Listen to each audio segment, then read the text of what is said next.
also, like, I think the way we kind of do it is to, we're in the beginning of,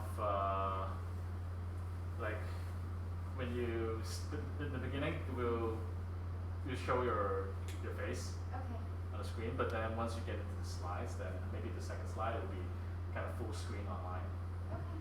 Yeah, and then at the end you come back to like the camera, basically the camera and the screen. So the way we set it up is people on YouTube will see, this camera first, and then we just the full screen slides. Yeah. Yes. Okay. So wait, do we need to remind people to log on, or? It's live already. So it's live already. Okay. Right. Well, we'll see how many checks in online. But I will begin to introduce the event tonight. So we will be talking about the aging population in Hong Kong, and this place that we're in right now and having the event is FabCafe. And why is it called FabCafe? That's because we are a physical cafe that's open for everyone, where you can come in and get your fabulous coffee. But we also have digital fabrication services, which is great for designers or for makers who want to come in and prototype their ideas. We also try to have a lot of events and try to like innovate with new ideas. And we do that by building up a community, and I will get more into that. These are the type of events that we are currently trying to organize. Tonight we're having a FAB Meetup, and the purpose of these is to take a relevant local topic and invite in some speakers who know who has made some social innovation. And then try to inspire people to also go into their own ventures. We also have Fab Ideation, where it's about design thinking. These two we often mix together. So before we actually also did Fab Ideation on aging population. So here it's about learning the design thinking skills and coming up with ideas. And here it's about reaching out to as many people as possible. We do some more casual social events. We have Fab Workshop, where we try to combine digital fabrication with some traditional crafts. And we have Fab Night, where people can come in and just talk and have fun together.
And for those who are really interested to take action and who want to help find out how to make a change, we will also try to facilitate a work group that will be running continuously as long as there is interest. And in the end, by the end of this year, we will have a design exhibition where we look back on the year and show off what we have accomplished. So right now we are there, and if you want to become part of the work groups, there is a link in the YouTube description, or you can give your contact to me, and then I will invite you when we have the first meeting. So tonight we have one speaker from our side and two guest speakers. We have Emily from Studio Doozy, who will talk about their company and how they are doing some fancy things with toilets and also other products for elderly. And we have Zip from OHH Dear Communications, which is a very new take on how to have a model agency. But first we will have the co-founder of Loftwork and FabCafe Hong Kong talk about this project that we did in Japan and in China on the aging population. So, okay. Thank you. Thanks, Anders. Hi. Yeah, probably stand here. Yeah, I think I'm very thankful that everyone is here, and especially the speakers and the people that made it here physically, and of course people who is actually online right now. And hi Japan, and hi Thailand, hi Taiwan, and other Fab Cafes all over the world. So hope you guys are logged on. If you have questions that you want to ask, please type on the comments session, and then we will ask the speakers here. Okay, so before we'd like to hand it over to our guests, I would like to share, spend a few minutes to share a research project that we did for the Japanese government a few years back. It was I think about 4 years ago. So this is a pure research project, and also in collaboration with Studio D. We call this the foundational study on aging in Japan and China. So the city we explored is Tokyo, a very urbanized city, everybody knows. And also Yoshino, maybe you're not very familiar with. It's actually more like a suburb of Japan. And also Chengdu. Chengdu is the I think it's the top second-tier city in China. So we have we went to all these different places to conduct a field research on aging population.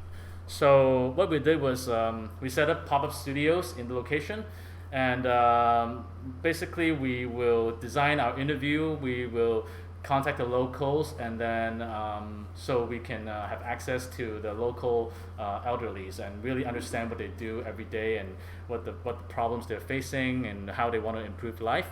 So we can see, like, we have done a lot of ideation on site here, and there we have in total throughout the 6 months we actually interviewed more than 170 elderlies.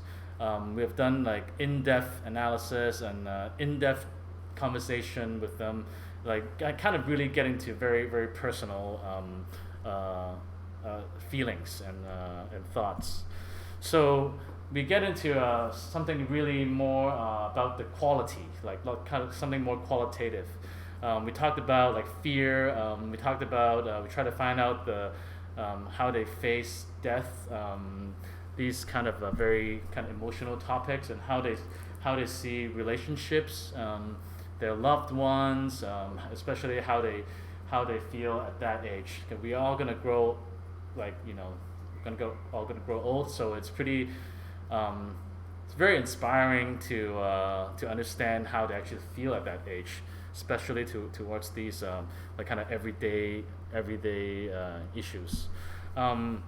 You know, like things that makes them feel old, or what kind of things that makes them feel younger, mentally and physically, for both. So I think these are very, very important things that we would like to find out.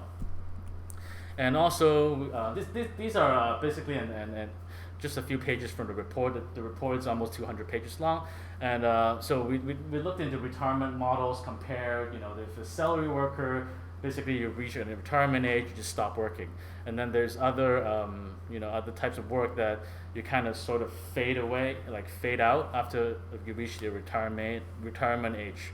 And sometimes the housewife is basically kind of continuously working on and off. And also we looked into the daily activities and how they see themselves in a community, and what drives them, the motivation for day-to-day activities. So you can see in Chengdu, it's most of the activities are kind of like doing it alone. They're doing things alone, like going to the gym, like reading a book. But whereas like in Yoshino, the elderlies would like to go out, actually, to meet friends and other people, going outside. So these are the things we've looked at during this research. And also something that we also looked into is like how how the elderlies adopt technology. This is very interesting to us, because we think like there's a lot of innovation can be done in this area. So we found out that like elderlies that lived in multi-generation homes, they are usually more more receptive to technology, and they usually adopt technology more than let's say they're staying in an elderly home. And throughout the findings, after we conduct the interviews, we actually came up with archetypes. So archetype is sort of a group of people that shares like similar behavior, similar thoughts, similar lifestyle. So in this case, like the Mahjong delight is one of the archetypes. So it's interesting also finding out, even though some of them love the family, but they actually prefer living in a care center for various reasons. And from the archetype, we actually documented various aspects, like such as communication tools, how they transport, how they feel before and after retirement. And these are actually the basis for us to come up with insights, and we find opportunities to improve their lives, to find opportunities for design. And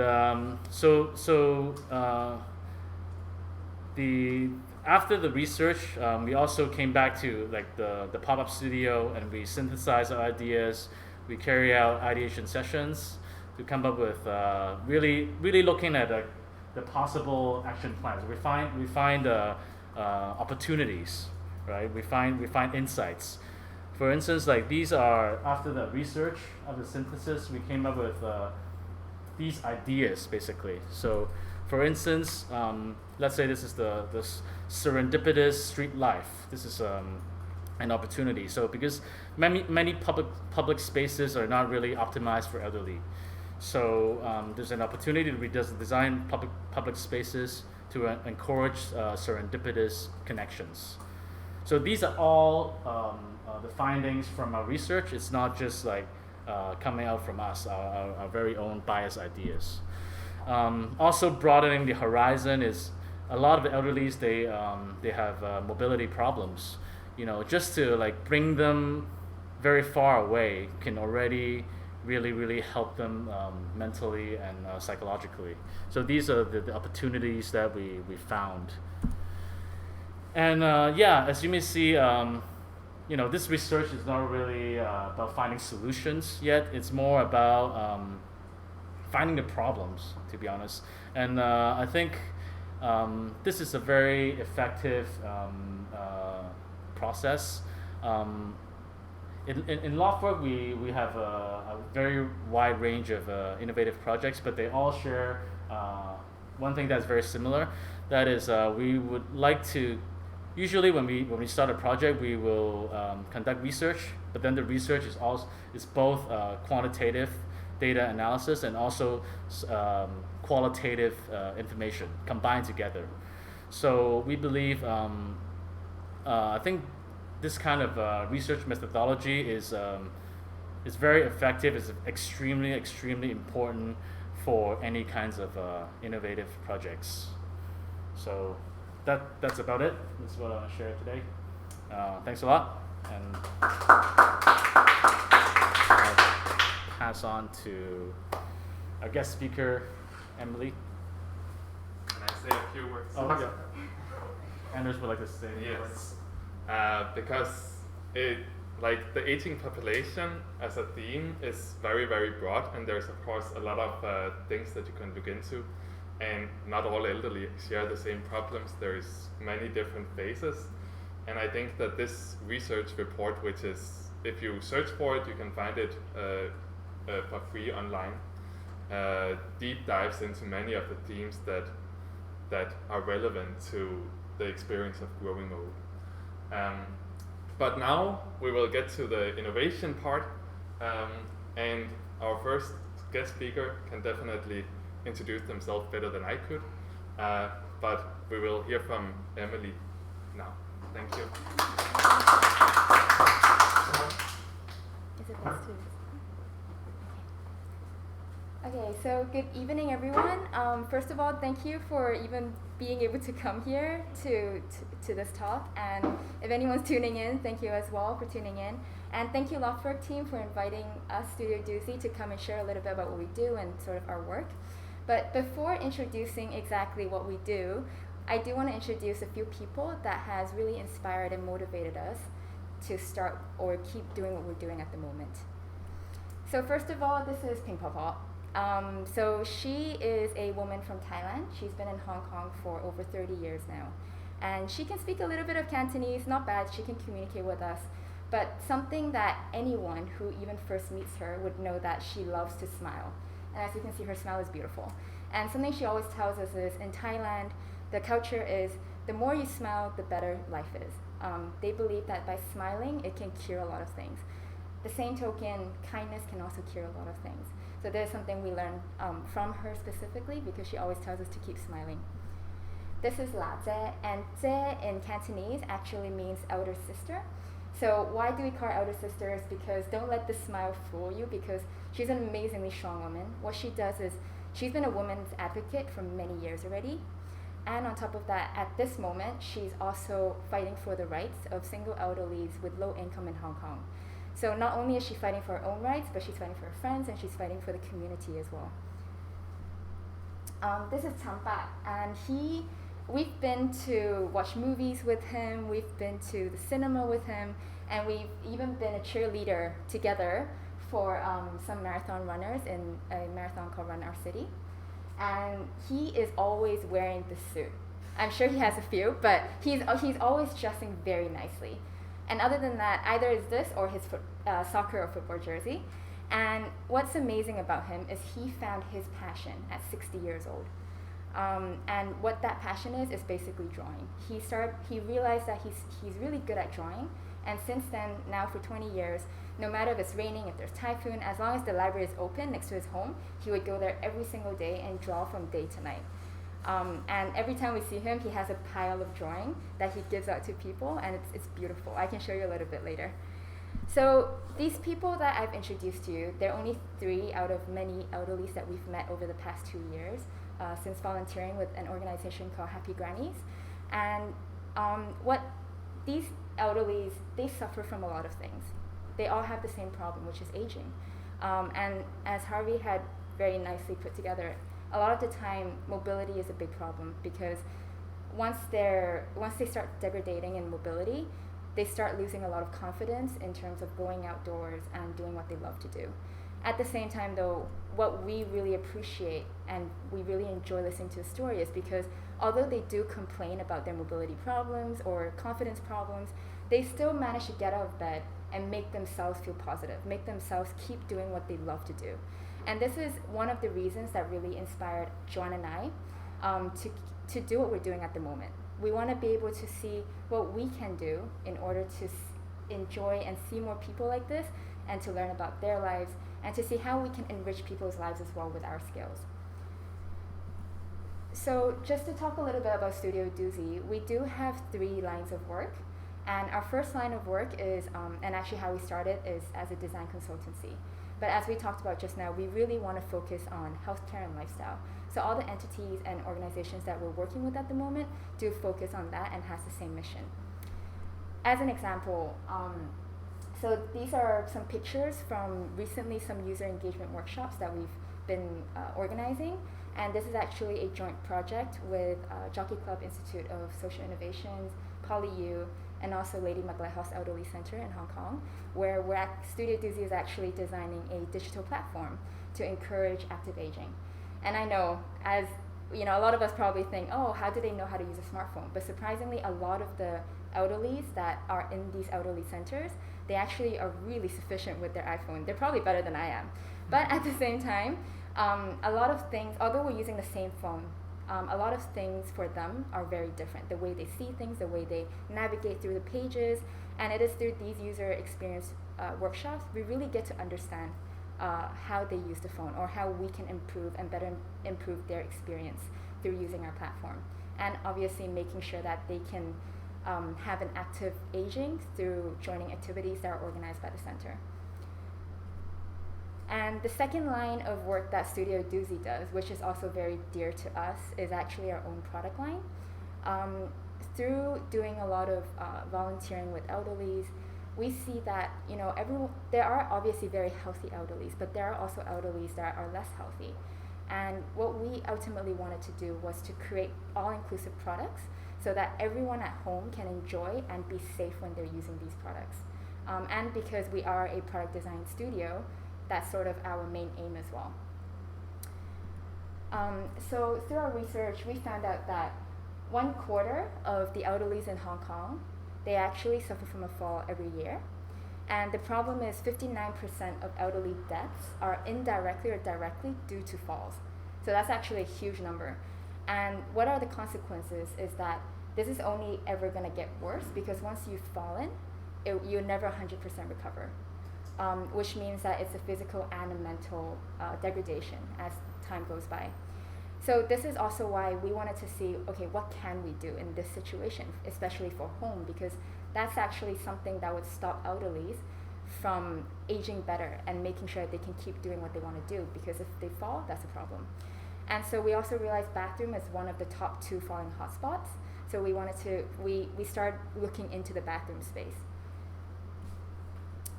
And so something we realized is that a lot of the elderlies that we were working with or spending time with, they encounter similar problems. And those problems are these main 3. Number 1 is space scarcity. This is very typical in Hong Kong. Space is very limited, and this is always a problem for having your home well equipped. Number 2, existing accessible products does make our home feel like a hospital.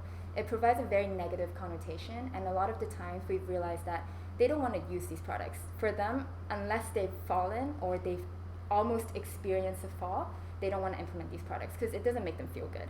And the third one is homes at this moment are not equipped all age friendly. So in order to make it all age friendly, it requires time and money to make that happen. So that's also something that we want to see how to solve. So for us in Studio Doozy, we really focus on these 3 points. At the same time, other than functionality, we want to make sure aesthetics plays a role. Form is important for the user experience, but it's also important to make them feel good when using our products and make them more accepting to use our products. So as an example of what we do, we have 2 products here.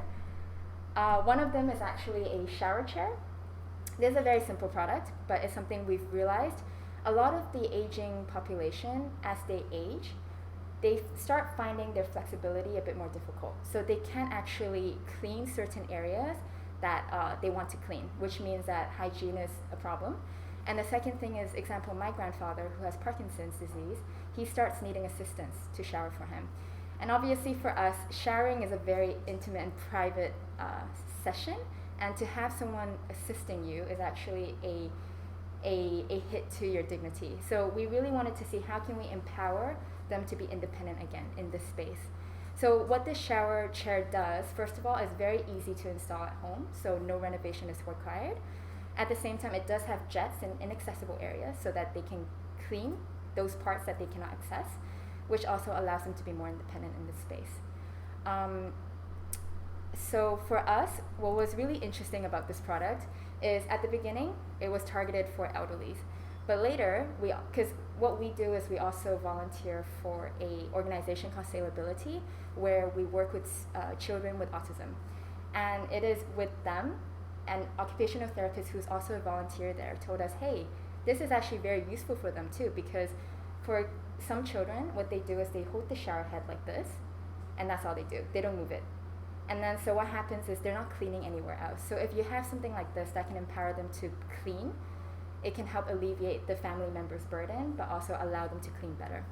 And the same goes to pregnant ladies. So we've spoken to many people, and we start realizing what we're doing in Studio Doozy isn't just for the aging, but it's actually for people of all abilities.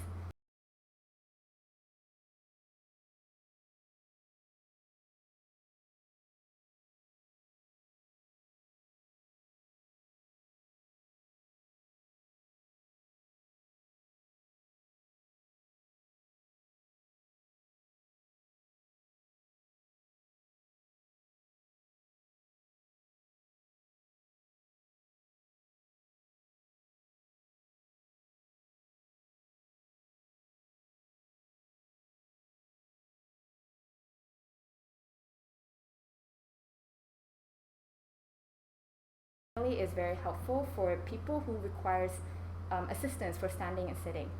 But what's more interesting for us is to actually look into accessibility for wheelchair users. So this module over here is actually a module where it has a transfer bench and the seat rotates. So why is this helpful? Is because if you look at figure 1, the conventional accessible bathrooms, normally what happens is next to the toilet, there is always a space so that wheelchair users can park next to that space and have a side transfer to the toilet. This, for many, is how they're taught to transfer to the toilet, and it's also the safest way for them. But in home situations like in figure 2, this is impossible. We don't have that space next to the toilet. So what we start looking into is how can we enable them in small spaces to still do the safe transfer. So in figure 3 here, imagine if the wheelchair user comes in through the door. Now they can hold, there's a lock in the transfer bench. They can turn it so that the transfer bench is parallel to the wheelchair. And now in smaller spaces, they can transfer safely onto the toilet and use the toilet like anyone else. So here we're really trying to enable wheelchair users to use the toilet safely, even in small spaces. So for us, the greatest accomplishment we feel is actually not the products we're creating, but it's the fact that through volunteering, these elderlies actually volunteer for Studio Doozy afterwards because they provide their time, they provide their feedback to us, and they keep telling us what's good and what's bad about our product so that we can keep developing it and make sure it's suitable for them. So this has been a great experience for us because these elderlies, at this moment, they're like the ambassadors of the products. So that's really amazing. And the third line of Studio Doozy, as you guys probably can tell already, is volunteering. We didn't start volunteering because of Studio Doozy. We've always enjoyed volunteering, but at the same time we've realized through volunteering, we actually started seeing we could help the organizations in some ways as well. As an example, just now I talked about Salability, which is an organization that enables children with autism, people in wheelchair, to be able to sail. And this is something that they never thought they would be able to do. So example, John, my partner, because he knows how to sail. So he's an instructor that teaches them how to sail. But because I don't know how to sail, what happens is I go and the children with autism teaches me how to sail. So it's a very empowering process. And we have a lot of fun because we go every Saturday, not now because of the virus. But then what we started realizing is once we start talking to more people there, the founder of Salability asked us, hey, we actually need a new chair for our accessible sailboats because the chair at the moment, first of all, requires a lot of parts to assemble, and at the same time, it's not very comfortable for the users. So she started looking into how is it possible if we can create a chair that can be easily assembled onto the boat and allows them to sit upright when they're sailing. And so this is a picture of sort of the first progress of the prototype, but this is a project in development right now. So what we really enjoy is there's a volunteering work. Other than actually being there, being present with the children, with the people on wheelchair, is the fact that we can use our skill and help the organization serve the people they want to serve better as well. So just now, we talked a lot about how Studio Doozy is how we try to make better products, better solutions to enrich people's lives. And as you can see, for us, aging doesn't necessarily just mean elderlies, because technically all of us are aging. And for us, it's about all inclusivity, which is people of all ages, people of all mobility. At the same time, though, what we've realized, in order for them to live a high quality life, the most important is actually for them to find a purpose in life. And this is something that we've realized without knowing product design, without knowing anything. Just by being able to provide your time and attention, actually you could already help elderlies or people to find their purpose in life already.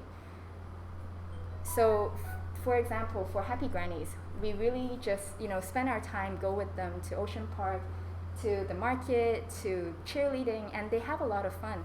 And what's really nice is every time they would actually call us and be like, hey, when is the next event happening? Because I really want to go and hang out with my friends. It's providing them that social surrounding as well that allows them to feel good and empowered as well. And so what we really want to talk about is actually the fact that all of us here and all of us that are tuning in, we can actually do a part in enhancing elderlies' lives or people with different abilities' lives. Through these organizations, these are all individual organizations, and Happy Grannies, as I said, they really try to help single elderlies that are living in Hong Kong. And other than having a monthly meetup with the elderlies, we as volunteer, we also get assigned to one elderly, for example, or even two if you want, and you can visit them once a week. You almost become their children, and you visit them and spend time with them, have fun with them. So it's an amazing opportunity, and you really get to learn so much from them. Sailability, again, they empower people to do things that they never expect they could do. And if you want to learn how to sail, or if you know how to sail, this is a perfect opportunity for you to go in and do something. Inclusive Impact, on the other hand, they have instructors that are on wheelchairs, and what they do is they actually help you experience what a wheelchair life is like.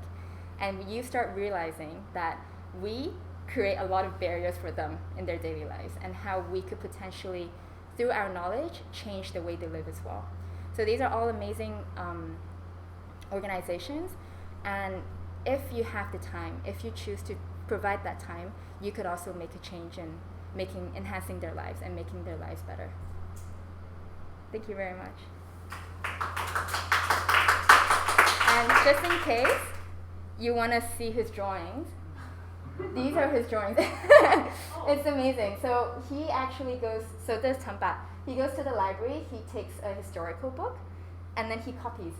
But after copying, he starts putting his own style, and even though he doesn't know how to speak English or read English, he would sometimes take a calligraphy book and start copying, and he copies it so perfectly, you would think he knows English. So it's amazing, yeah. So if you guys want to experience this and want to learn more, feel free to approach us later, and we would love to link you guys up with these organizations too. Thank you.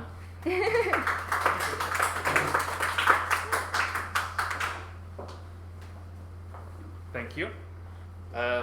Regarding questions, we will save all of the questions for the Q&A sessions later, but keep them noted down, and we will take questions from both from the live audience, but also from the online audience in the comments section.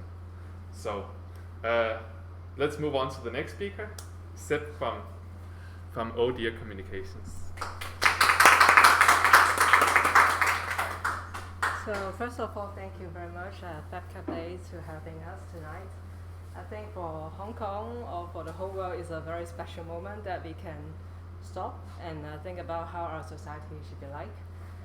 So today I'm going to introduce Oh Dear Communications. So what are we actually doing is we are running as the first and only modeling and marketing agency, but we cover on the senior segment in Hong Kong. So before going to the introduction, I would like to show you pictures. If we talk about the aging population in Hong Kong, what is the aging like to you? Images are very strong, even stronger than language, right? These images I chose because I think it's a very stereotype or a very common images that we will think of the projection of the life of elderly. They are more dependent, they need our assistance, they are more physically weak, and somehow to some extent you may think they are kind of burdensome. And I think it's very common that you can have this kind of feeling of how growing old be like from movies or from TV shows is a typical stereotype. But if I show you these images, I tell you aging is like this. Growing old can be this kind of full of color, very interesting. It can be a very positive journey. I think you will have a very totally different conception of what is growing old like. So back to the introduction of Oh Dear Communications. My background is I was a journalist covering the retirement features in Hong Kong, retiree stories. And then I start to do some research on aging, how aging is like for people in the other part of the world. Because aging is not just for Hong Kong or Asia, it's also for the whole world. And I found it very interesting. I discovered stories. It is I would say I discovered a blog started by a New York photographer. I guess he started the blog like more than 10 years ago. He moved to New York, and then he found out many senior New Yorker. They dress up in a very nice way. They are very sharp, and they are really impressed that even though they are at the older age, that they are just perfect. So this photographer, he took pictures of them. It's kind of like street snapshots, what we have for young people. But his target is the senior older woman in New York City. And then it became very excited because it is something very new for the online world or for the physical world, because we never think of older people can be beautiful like them.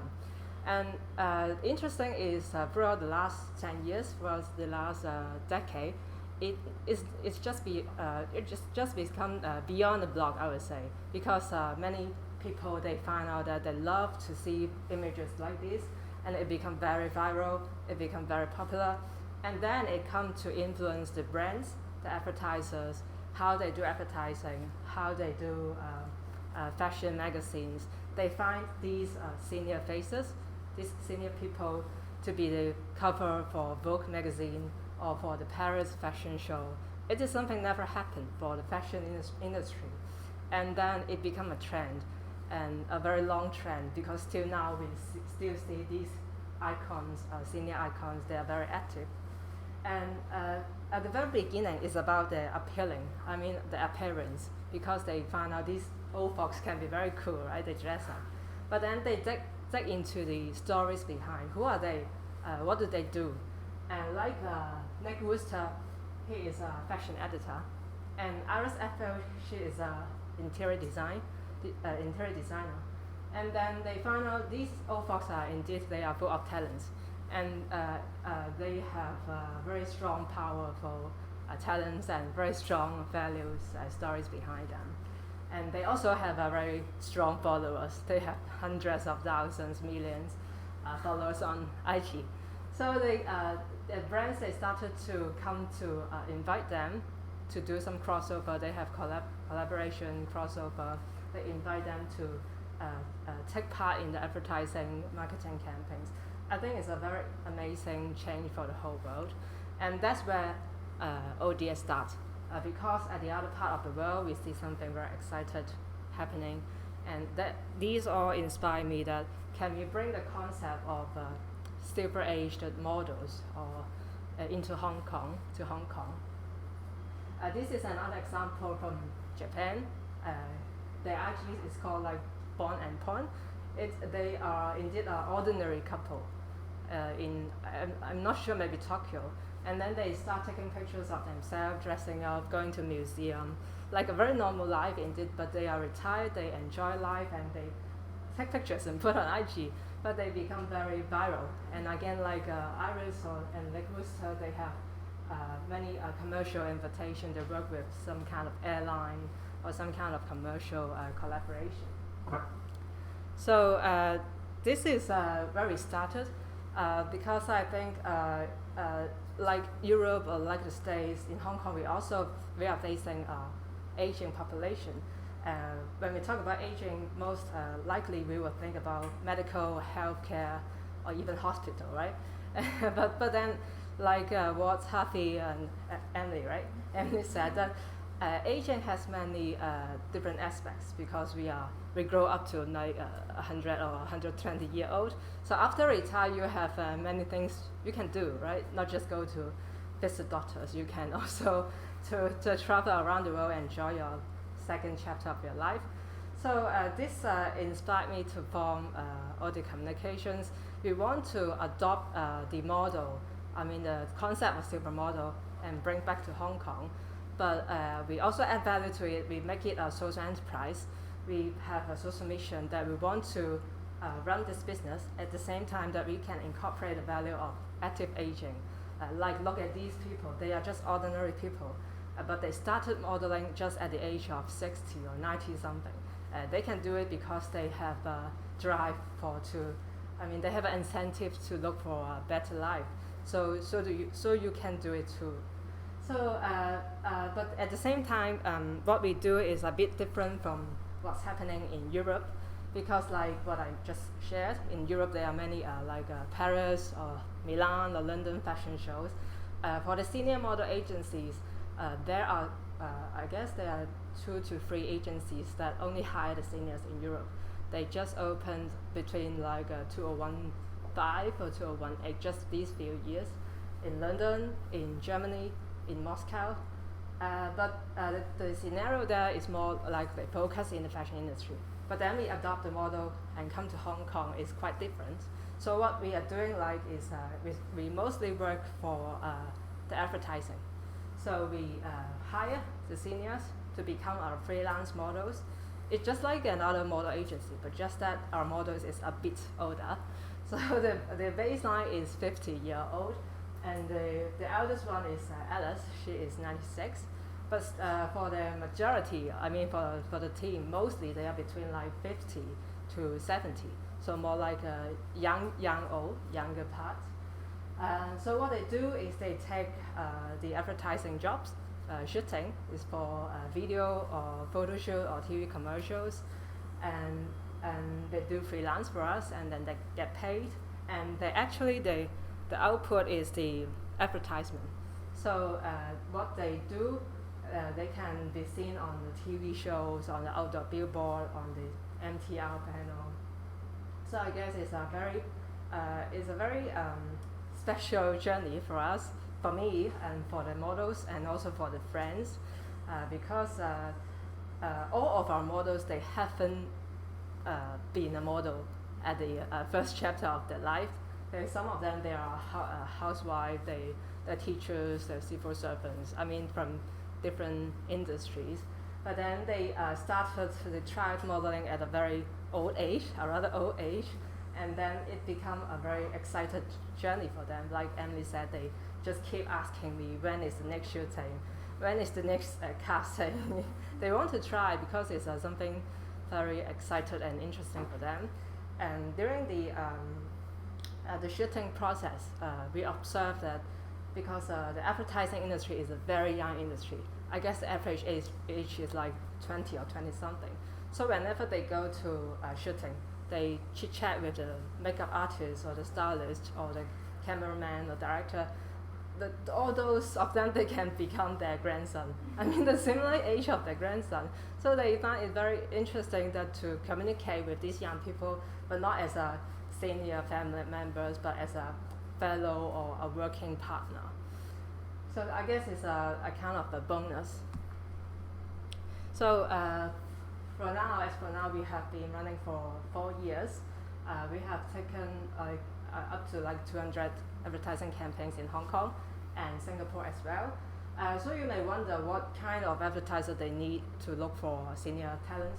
Most of our jobs is focused on the financial financial like retirement products or retirement insurance, and also many is about healthcare, like health supplements, medical, and there are a lot smaller you cannot imagine, like camera, household, traveling product, telecommunications, motor company. I think it's the marketing trend or the advertising trend in Hong Kong is also changing because the fact is we grow old. I mean the older population segment expand a lot, and for the marketers they are also looking into this segment. They want to in the old days when you talk about working with elderly with the commercial, they would think of it is a kind of CSR. I mean returning to the society. But now things change because of the population shift. The pattern shift is shifting. So they turn to consumers. I mean, they turn to consider them as a potential consumer segment. So what we, like I just mentioned, we adopt the concept of senior models to Hong Kong, and then we try to add value to make it a social-driven agency. We want to make these concepts, I mean, we want to incorporate the message of active aging into the senior model concept. So for the future plan that we think for YouTuber or blogger, we are talking about you have many YouTuber or blogger online, but it's all young people, right? But why can't we have a senior YouTuber or blogger that doing makeup? Indeed, there are. If you Google, YouTube, you search like senior makeup for mature women, for example, you can find out some really senior model, senior YouTuber online, mostly in the States or even like Australia, in the Western world, but not quite in the Asia. So what we are planning, we have indeed we already rolled out an online media platform. Like Emily said, the seniors, they are quite familiar with the using smartphone, and the goal is to provide some kind of timely information for the elderly, for the senior, so that they can be an informed citizen. This is a primary goal. And on the other hand, I guess in the digital world, it's more like the voices or the opinions of the seniors is not really fully represented. So most opinion is about the young people, but what do the older people think about? You cannot have answer online. So what we want to serve as not just an online media platform, but we also want to have a kind of representing the voices of these kind of older generation on the digital world. And also this is a new concept, is senior KOL, just like what I just mentioned. And I guess this is a very good example to share. Alice is our oldest model. She's 96, I guess, believe this year. And this is a collaboration between us and makeup brand from the States. And this is indeed a very big breakthrough for us, because in Hong Kong, especially for the makeup or the beauty industry, you would never find an old woman in the advertisement, right? Although they are selling some kind of anti-age product, but it's always a young woman, a very young lady. But the brand, they find the stories of Alice is very impressed, because Alice has a very bold attitude, which is indeed she always put on makeup. Even she is 96 and she just hang out around in her neighborhood, but she loves lipstick in red and dressed in red. And she thinks it's a kind of respecting herself to put on makeup, to look good. But this kind of attitude is not really celebrated in Hong Kong yet. For old people, sometimes she dress up and then maybe her neighbor would ask, "Are you going to a wedding today?" but I mean, it's not a very common practice. So her story, her bold attitude attracted the brand, and then we come together and work out our advertising campaign all night, and having a very positive feedback. And for like other example, like David is a marathon runner, but he only started running at the age of 50 something, and then he set himself a goal that I have to finish the World 6 marathon. And then he really did it. He did it I guess he completed the 6 marathon in 10 years time. And it is very positive stories that they have this kind of passion, drive that I want to adopt a more positive life, not because of good looking or whatever, but just so I want to I want to be healthy. But this kind of stories is very positive there, and we try to, as an agency, we try to incorporate into our advertising campaign. And this is about selling for advertising a kind of financial product, but it makes their stories hurt. So this is the online media platform just mentioned, and it's about sharing the timely information and also a digital representation of these generation. So this is my sharing, and thank you very much again.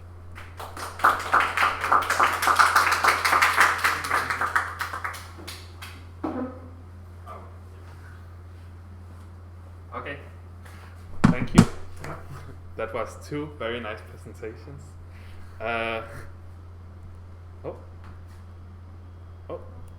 Okay.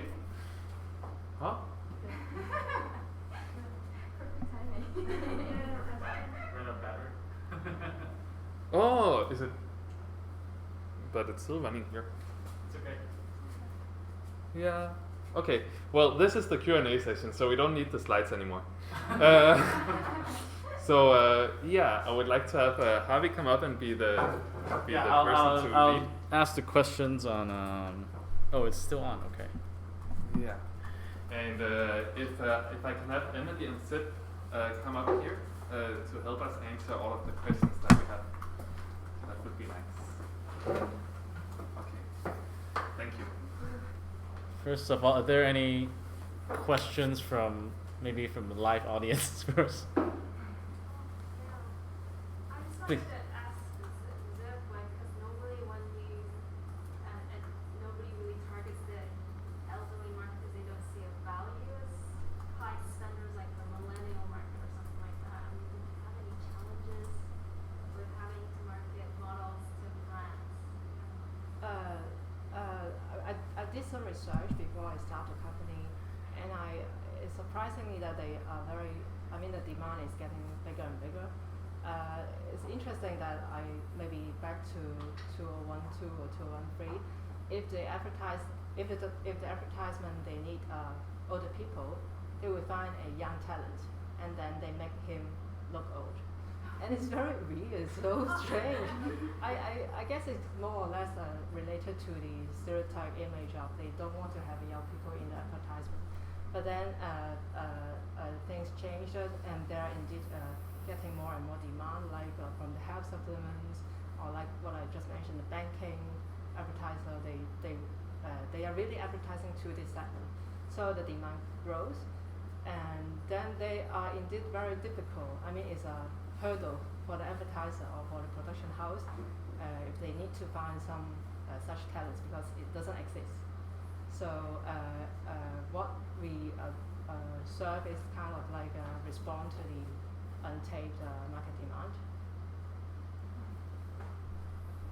So sorry, I also want to add to that because what we realize is that a lot of the time, when we think about aging, they don't spend too much, and it's true, especially in the Asian country. But actually, as we think about it, example, my parents are also in that age gap right now, and we're seeing, although we're at the moment designing or working with the Asian community now, but in 10 years' time, it's going to be people that are currently, they do spend a lot. The spending power is definitely getting higher, and education is getting higher as well. So we're definitely sort of in between this, where you're targeting people who are in the conventional, but also people who are starting to become big spenders. So that's also a way to answer that question too, I guess. Yeah, I guess both what we're doing is kind of like responding to the generation in 10 years time. Yeah, Not exactly for now. It seems a bit niche, right? But I guess in 10 years time it's very common to have business like this.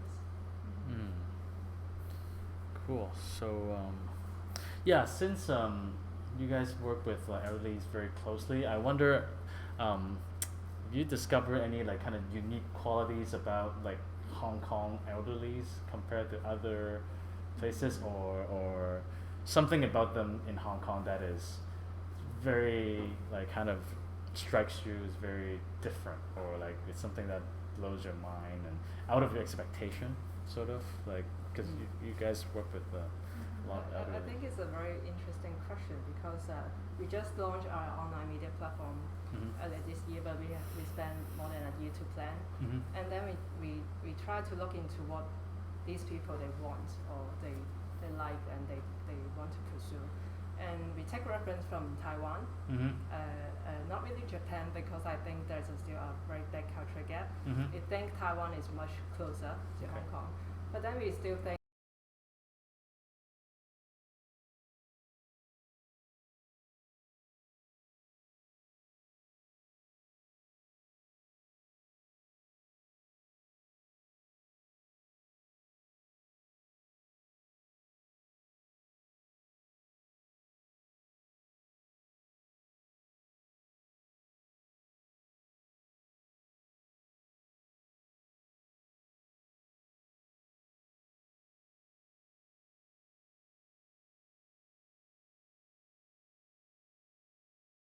really older people, if they really need help, for example in the elderly home, and need the people to assist them to go to toilet, I think it would break their heart.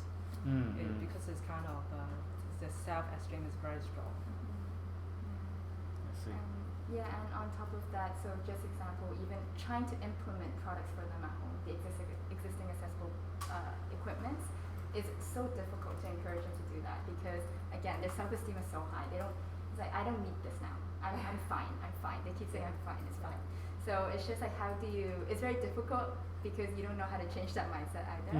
So definitely self-esteem is one of them. Yeah, and also just the fact that they do have a very strong sense of I want to work still. I feel like in conventionally and maybe other countries, it's more about living that life where you can relax and have fun. But for the elderly in Hong Kong, for them to feel good, it's about being able to still work, which I think why it's so great. Your company is so great because you're giving them the opportunity to keep working as well, and that's something I feel like in Hong Kong the elderlies do enjoy. Yeah. Very interesting. And there's Yes, I have a question for Zip because I found it very interesting how when you were doing the marketing, you also try to bring out the voices of the elderly, especially if that is for marketing for products and how to sell those products. But does it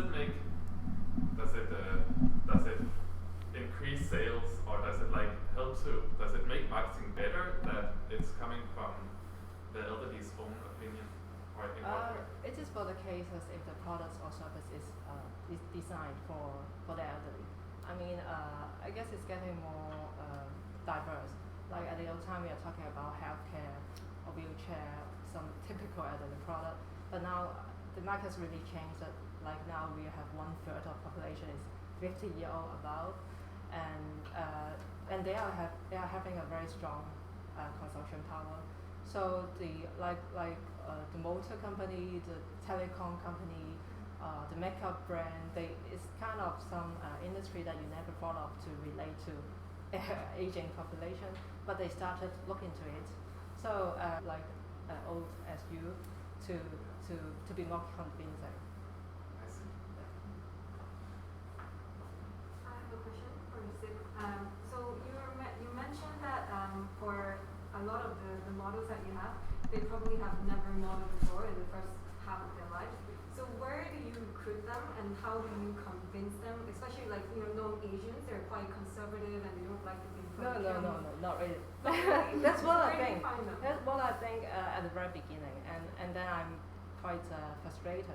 And because I was a journalist, I cover the retiree features, so I have some retiree friends, and then I start with them. I mean, I ask them, I want to start a company like this, would you be interested to join? And then I guess it's like after 3 to 4 months after we launch our services, we got some media coverages, and people start writing to us. They email and they Facebook and text us that I am 65, or I would like to join. Would you like to meet me, or can we have an interview? And it's getting more and more crazy because I think it's and then they want to experience something new. As long as they are still healthy, they want to try something new, and it is such a very interesting opportunity. They get paid and they get advertisement, and you can see your big face on the TV. And up to now, we have like more than 600 applications. Wow. Really? Yeah, they are very desperate. I'm very happy that we have some more innovative products for them. They are very hungry for changes. That's innovative Yeah, product right innovation, there. So we have a product, we have Yeah. advertising.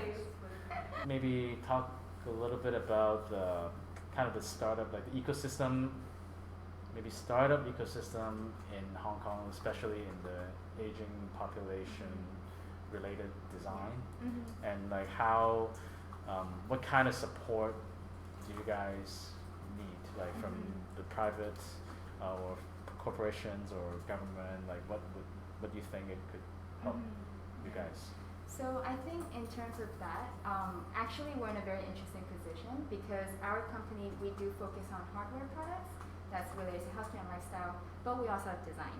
And that's something in Hong Kong that we found a little bit difficult at the beginning to tap into because normally we have healthcare and lifestyle hardware companies where they focus very purely on technology and functional products, whereas we're really trying to bridge that gap between design and technology and functional products at the moment.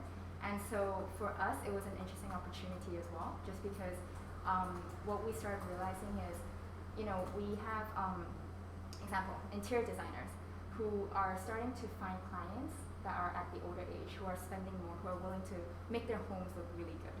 But at the same time, they come to us and tell us, hey, I have a lot of good products for the aging community that looks good in the living room, in the bedrooms, but I can't seem to find anything in the bathroom.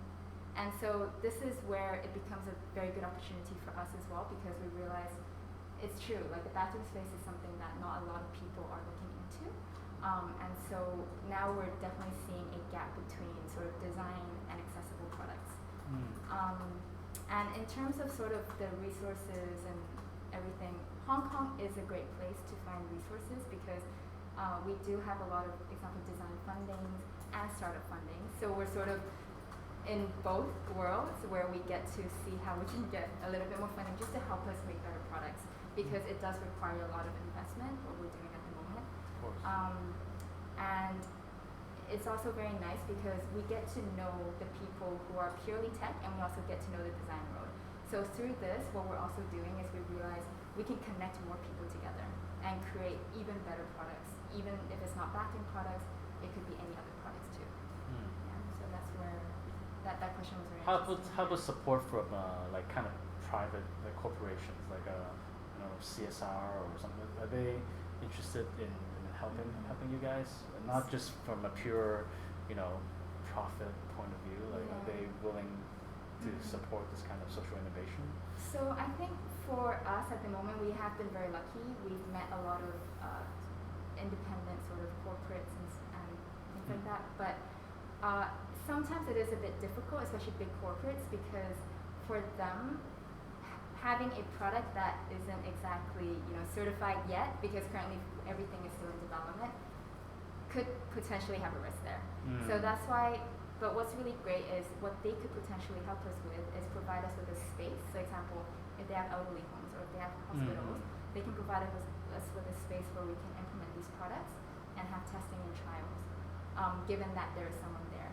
So at this moment, these are the helps that we're getting, but definitely in a more long term, I think once our prototypes are more ready, we can start asking to see if they're interested in investment, whether they're interested to invest in the company, just so that we can work a bit faster as well. Because at the moment, for us to really push our products, our own product line, we need to keep doing our design consultancy job just to feed money back into our own product line.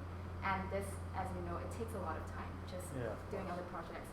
So that's sort of where we're about to go as well, looking for investors just so that we can expedite that whole process.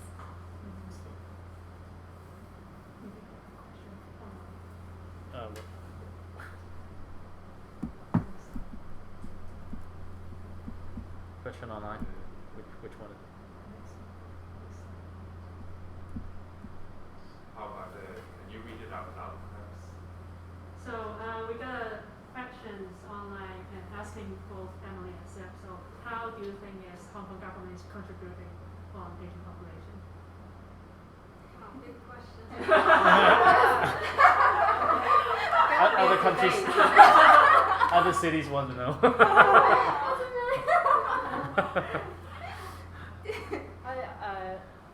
Should I start?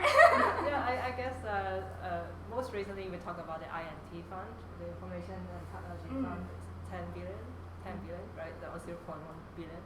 Subject like 0.1 billion. 1 billion. 1 billion, okay. Yeah, 1 billion. 1 billion funding. I think it's a very big move for the government to at least to voice out that government is going to support the corporate to develop like startup like you to develop technology related product because aging is a very complicated, complex product. I guess it's address just one of the many problems, but it's a very very good beginning move that at least is a very big amount, and then it's talking about to provide subsidy for the elderly homes and related organizations to buy technology related product that can help improve the life of elderly.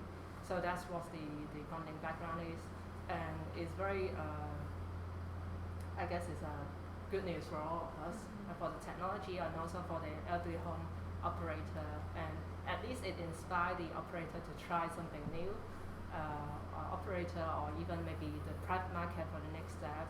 So it is a very good example of what they're doing, but as what we just mentioned is aging is a very complicated problem.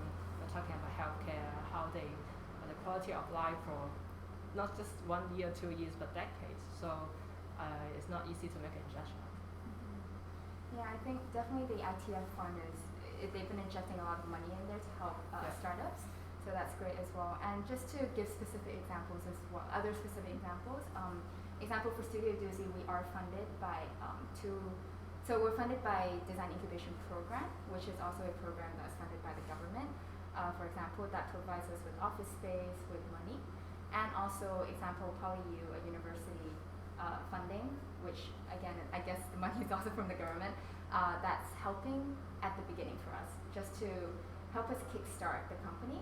And on the more elderly side though, what we've realized is, example, one of our elderly, they were telling us that the moment they got injured, we always thought about, especially for low income elderlies, how do they make sure their homes are well equipped? How do they get that money? And example, at this moment, public doctors, what they do once they have a case where they see that the elderly is having some mobility problems, the first thing they do is they help them apply for subsidies, even extra subsidies for example handicapped people, and also they sort of call someone in the government sector to help them renovate their home, and that's all for free as well. So for us, we thought, oh wow, that's great. We never thought they actually do such a thing. Although recently, I guess there's too many things happening. Example, our ping pong ball, she called me and told me, oh, they're canceling my subsidy. But the thing is, no one knows why. So this is sort of, I guess, some problems that's related to the social problem and also the virus and everything in Hong Kong. But yeah, but generally they are providing a lot of funding for startups and for even subsidies for the low income families. Any? Okay, so I have a question mostly for Emily, but I would like both of you to answer, because Emily, you mentioned how you got your inspiration from some of the volunteering that you did and from engaging with people, and also from experiencing some of these challenges firsthand, of which can be improved. And then you are both founders of a company, and that's how you have tried to make a difference. But what does it take for someone, do you need to have the entrepreneurial spirit and start up your own company to be an innovator? Or how can you be an innovator?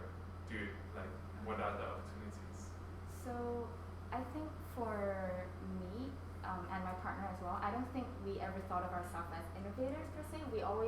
I think it's more like we've always had the mindset where we want to look and sort of understand people's living pattern. And I guess, since growing up, I guess it's also because of my family culture. I grew up with so many people in the same house. So I grew up with my grandparents, and growing up, I just started seeing some problems that they were suffering from as they age.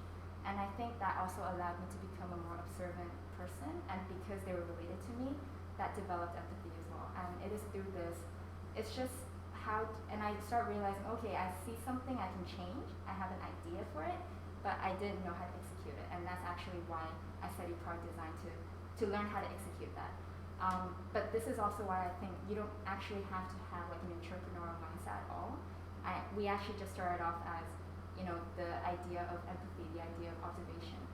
And then we just wanted to do something about it, and that's how everything sort of started. Yeah. So I do think that actually anyone can do this if they want to, and it's just about time, really. Mm-hmm. Yeah. I guess my answer is more or less the same. Mhm. It's very important to have empathy, sympathy, and just ask the question, why would it be like this, or why not? At the very beginning, I don't really very determined that I have to be such an entrepreneur, big business. At the very beginning, I just want to start a photo project because inspired by the blogger. I say maybe we can do one photo project in Hong Kong. But then during the preparation work, I think maybe it can be beyond a project.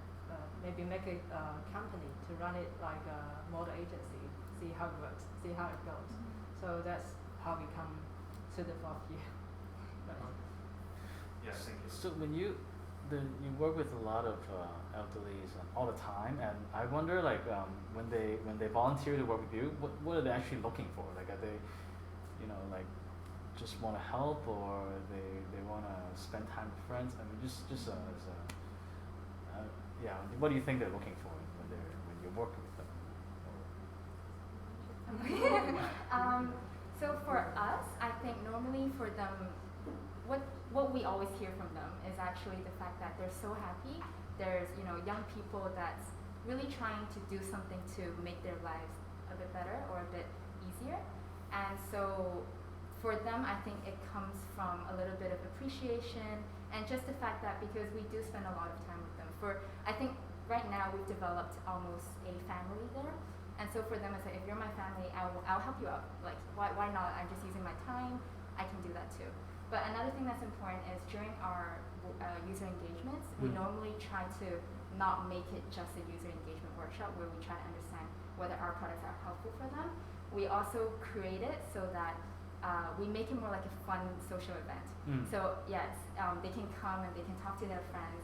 But on top of that, we sometimes maybe teach them how to exercise, specific exercises that they can do at home, together. For us, the elderly we were working with is not really volunteering. They are afraid. It can be about money, and more importantly, I guess, is to be connected with the society. Because as long as you are working, you have jobs, you are getting out to work, it's a total different world. You're not just staying at home or doing household, but you create something together, and that the work is of market value. It's a very important message that they are still productive. They're not really excluded from the society. And also communicating with the young people is very important because not everyone have a grandson. We always expect that the older people, they should take care of the grandchildren, but it's not all of them that get married or they get a grandson. And they really treasure the opportunity to work with young people, and also people from different industry, because they never met people from the creative, from the advertising world, or from the styling world. So it's a very good to have some different kind of communication and connections. Okay. So now you're like working with the community of elderlies. Like, what's next? What are there any projects kind of in the middle of making? Something you would like to do next, or like projects or products or campaigns, or like to share? For me, it's the online media platform. Mm-hmm. We have created a senior model concept. We want to move forward to bring a senior YouTuber or KOL to Hong Kong. Okay.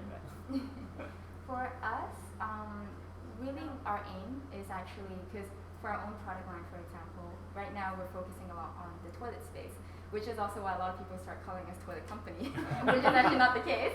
But then we do eventually hope that we can tackle the whole home space as well. So that is sort of a longer future plan because it does take a lot of time.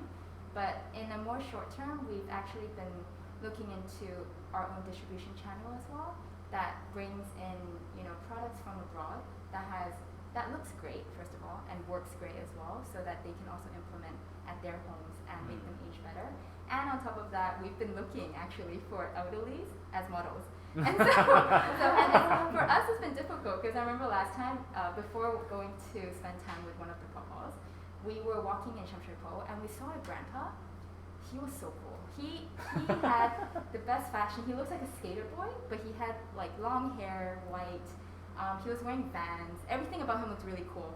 So we were like, okay, let's approach him and see if he's interested. And then just like your question just now, it was so difficult because the moment I approached him, he was like, why are you talking to me? Like, why are you approaching me? So when I asked, hey, we're actually doing this, are you interested to be a model? He was like, no, I'm sorry, I'm not interested. And then he walked away, and we're just okay. But that's why I also thought that was a great question, because how did you manage to get them started? They want to become our models, but those who have concerns, usually the children. We have one model, she started her first modeling job is shooting in some kind of industrial building, and then she just ignored her mobile phone for like 4 or 6 hours, and then her son has called her like up to 100 times.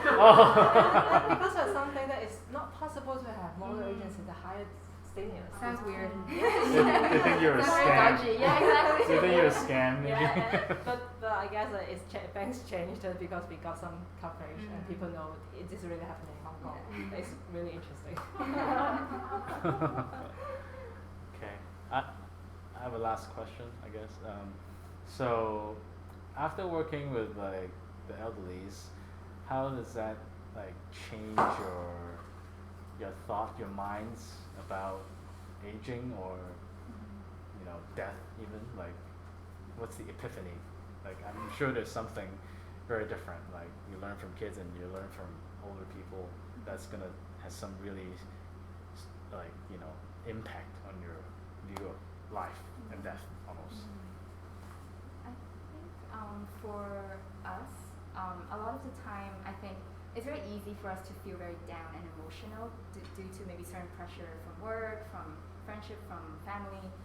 But really hanging out with these elderlies, they've struggled a lot actually. If you really listen to their stories in the past, they've all had a really tough life, and on top of that, they're single elderly. So all the elderlies that we're encountering at the moment are mostly single elderlies that don't have a family, don't have kids.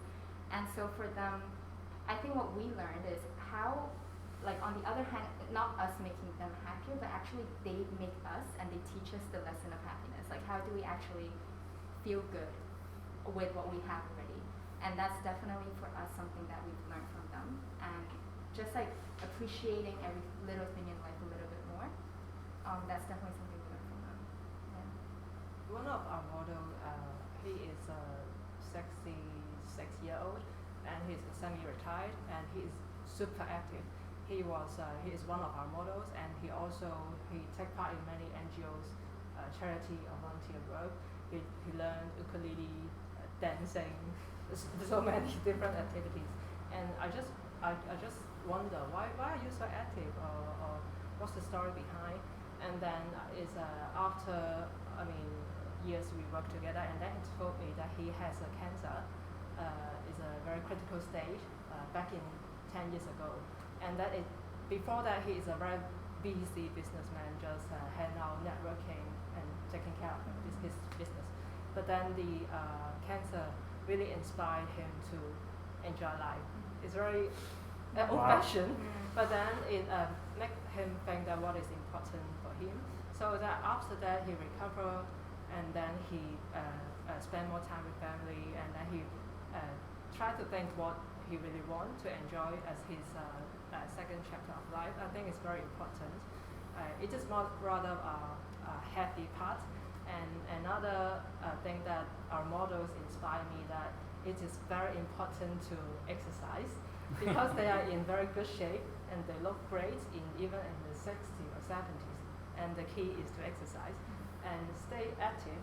And I think lastly is optimistic because at that stage of life, I think we can hardly imagine what they are facing because to some extent of physical restriction limits you from acting out, but you can still change the mindset that although I have this kind of physical limitation, but I can still live a life I want. It's very important. Great, thank you. Again, thank you very much, everyone being here. Thanks for great, amazing speakers and people who join us digitally, physically. And if you missed it, you can still share the link to your friends so they can re-watch this FAB Meetup. And also we will upload a report on our website as well. So once again, thank you very much.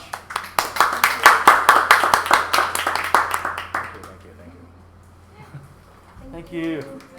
Yay.